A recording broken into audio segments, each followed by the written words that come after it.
Bonjour à toutes et à tous, nous sommes le mercredi 18 février. Bienvenue dans votre journal d'information de la mi-journée sur TV Vendée. 2 gendarmes vendéens ont été distingués la semaine dernière à l'occasion de la cérémonie d'hommage national aux héros de la gendarmerie. Une cérémonie de commémoration pour les gendarmes morts en service, mais qui permet aussi depuis 4 ans de célébrer celles et ceux ayant accompli des actes héroïques. Le préfet de la Vendée était donc présent au groupement départemental de gendarmerie à La Roche-sur-Yon pour décorer 2 militaires ayant sauvé des vies. Être héros dans la gendarmerie, ce sont des militaires qui ont été touchés soit dans leur chair, soit dans leur être, par une action en service. Donc 2 militaires ont été décorés aujourd'hui de la médaille de la sécurité intérieure et de la médaille pour acte de courage et de dévouement, car ils ont sauvé des vies pendant leur service. C'est une remise suite à un acte qui a été fait il y a 2 ans maintenant, sur une intervention d'un individu qui était armé d'un couteau et qu'avec mes camarades on a désarmé.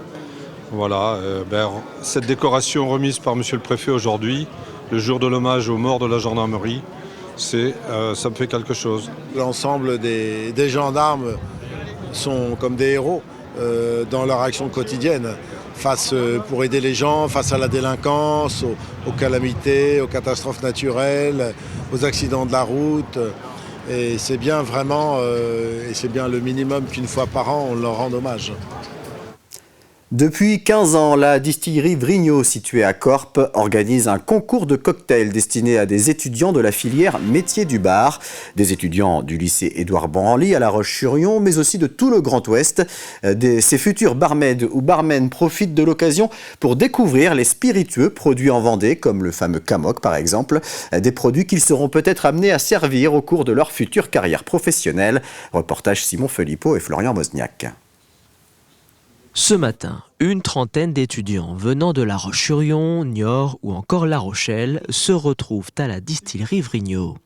Ils suivent actuellement un cursus de spécialisation métier du bar, une formation de très haute qualité qui s'apparente à de la haute gastronomie. On est un petit peu, si vous voulez, dans ce que ferait un cuisinier. On apprend forcément les bases des cocktails aux élèves, donc ce qu'on peut faire, ce qu'on ne peut pas faire, et ensuite forcément on va aller dans un esprit de création, c'est de mettre en valeur des produits qui ont été travaillés par des liquoristes ou comme ici une distillerie, et de mettre en valeur leurs produits et ensuite pouvoir le consommer et le vendre à la clientèle.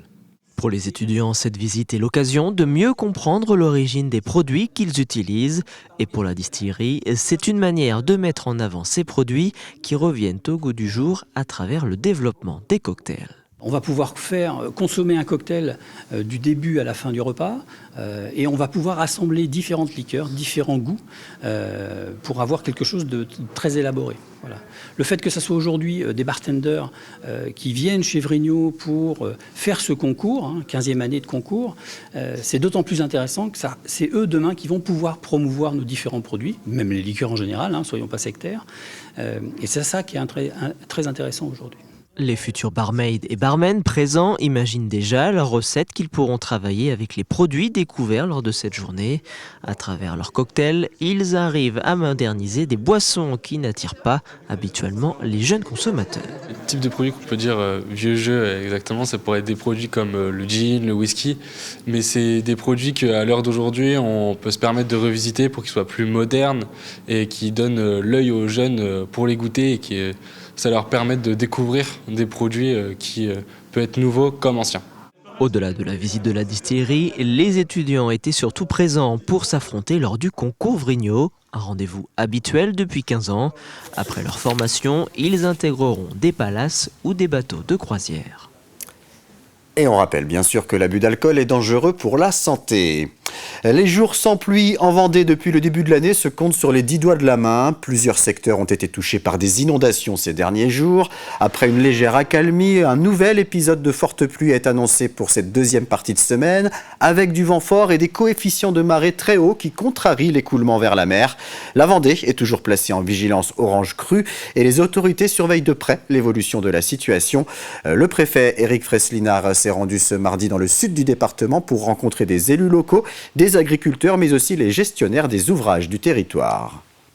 Les consignes pour les habitants, c'est clair, c'est que s'ils sentent, ils savent qu'ils sont dans une zone où ils risquent d'être inondés, il faut qu'ils pensent d'abord qu'ils seront peut-être inondés davantage, parce que le problème aussi, c'est que les gens sont habitués à l'eau, donc ils peuvent se dire, bah non, ça passera, c'est comme tous les ans, alors que cette année, ça risque d'être plus fort.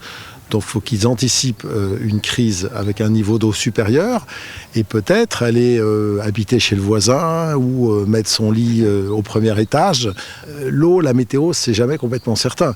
Donc ça peut être plus grave que ce qu'ils pensent. Donc il faut vraiment qu'ils anticipent ces mesures.